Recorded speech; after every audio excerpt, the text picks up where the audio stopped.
just got an interesting breakdown of some of the gameplay mechanics for Bleach Rebirth of Souls. So shout out to Valerio for tagging me in this one. This is a translation from the JP side of Bandai Namco for Bleach Rebirth of Souls. I hope we get this for the English side because some of these translations are obviously going to be a little wonky. Some of the terminology might not be exactly what it's going to be just because it is translated from JP for English. So let's go ahead and break into this anyway. The basic attack consists of 3 options: attack, break, and guard. The quickest way to win is to choose the most advantageous action based on your opponent's actions. So yeah, you actually have a guard in this game, but the cool thing about this one, at least I think it's cool, is that it can actually break because it has its own meter, meaning that you cannot just sit there and block like for eternity. Basically, you have to use that as a resource, and you have to make sure you're doing it kind of like efficiently, basically, right? So you're not going to be able to do, just sit there forever and do it. You also have attack, you have counters, you have breaks, and all the different stuff you're able to do based on your characters. Some different characters have different counters and stuff like that. Uryu actually has a nice little counter when somebody goes to melee him. He does like this counter, and then he kind of shoots you up, and then he kind of knocks you back, which is really cool. So we do have some diversity on the neutrals and what the character is going to be able to do as they get in close, or like guard, or kind of the defensive mechanics that they have. This is kind of what this next one talks about, is basically judging the distance between you and your opponent by making use of steps, dashes, and walking styles, kind of reiterating what I was talking about Uryu. And also talking about Rukia as well. She has a nice little jump back that she does, hits you with a Hado. She also has a nice little jump in that she does, smacks you up and hits you back with a Hado as well. So she's kind of like a nice mid-range as well.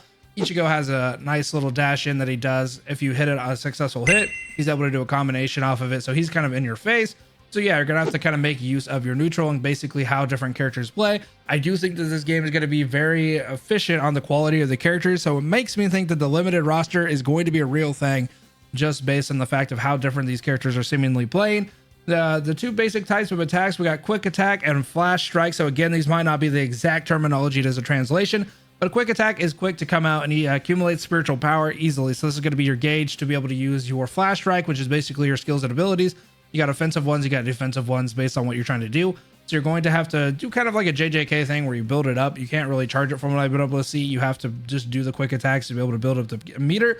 And then the flash strike deals high damage to spiritual particles, which is your Reishi, which is basically your life, and reduces the guard gauge. So this is going to be, from what I understand from this terminology here, this is going to be the only way to break that guard, because it says reduce the guard gauge. I think it would have said that for the quick attack if that was also a case. So you will have to kind of use this as a resource to break guards if somebody is doing a lot of guarding.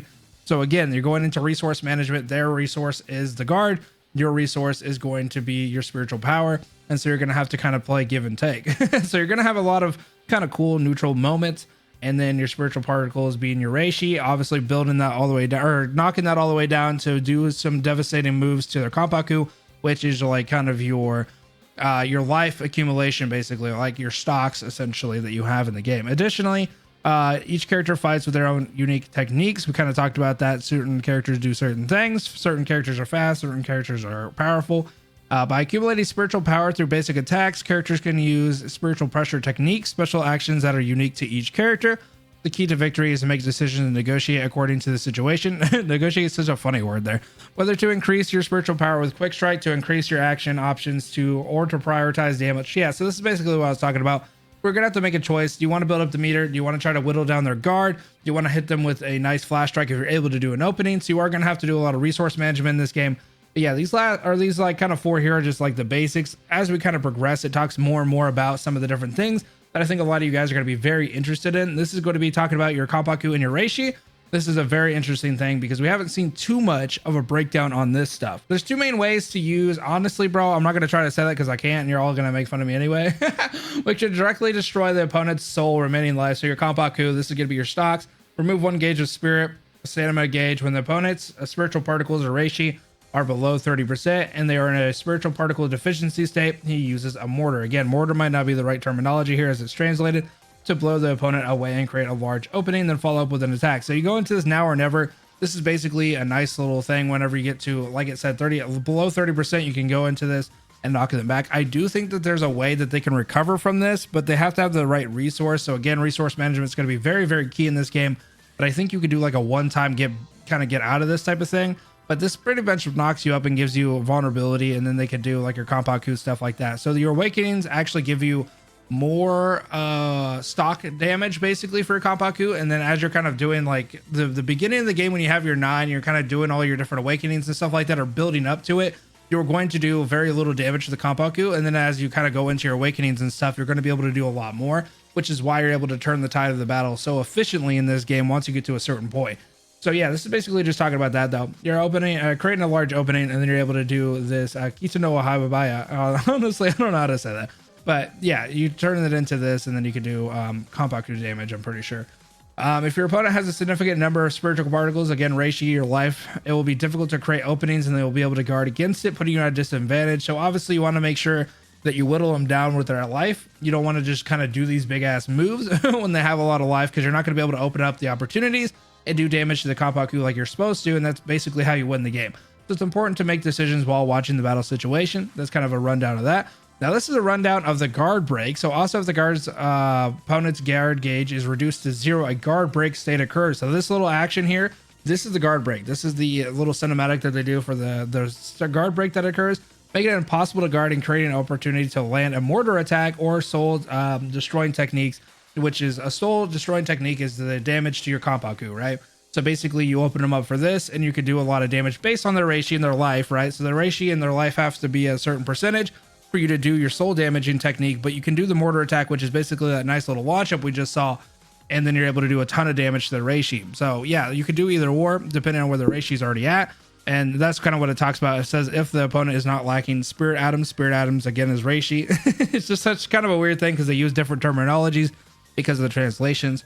However, the method is not to reduce the opponent's spiritual particles by 1 gauge. The soul damaging technique will be performed while this opponent's spirit particles remain, so the number of souls destroyed will be reduced.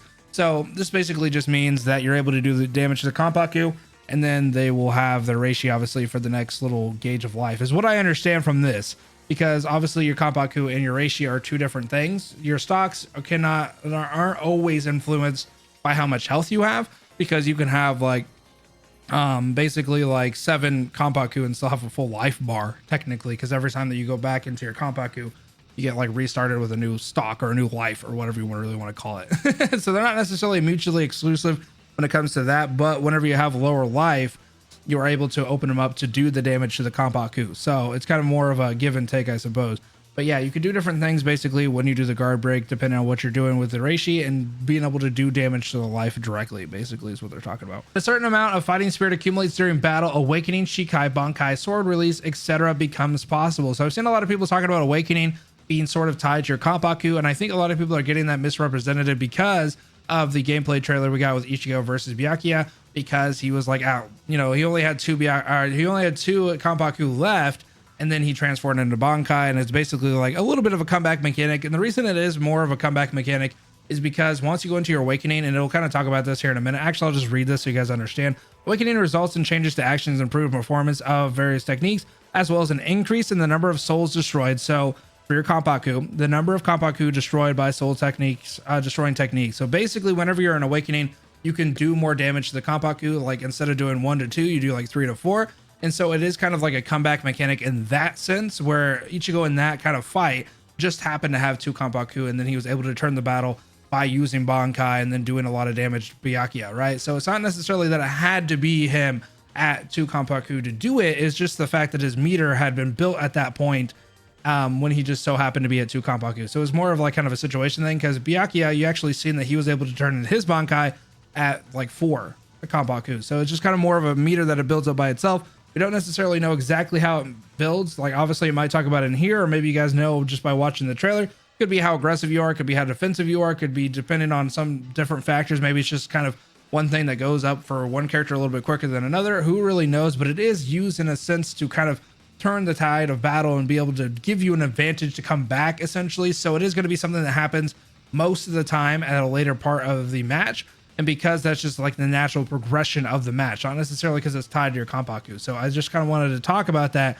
because I think a lot of people are getting kind of confused on where it's tied to. Even in a pinch, it becomes easier to aim for all one-hit kill to turn the tide. So yeah, so basically just talking about what I said, where it just makes it a little bit easier to come back, and it's just kind of a late game mechanic, essentially.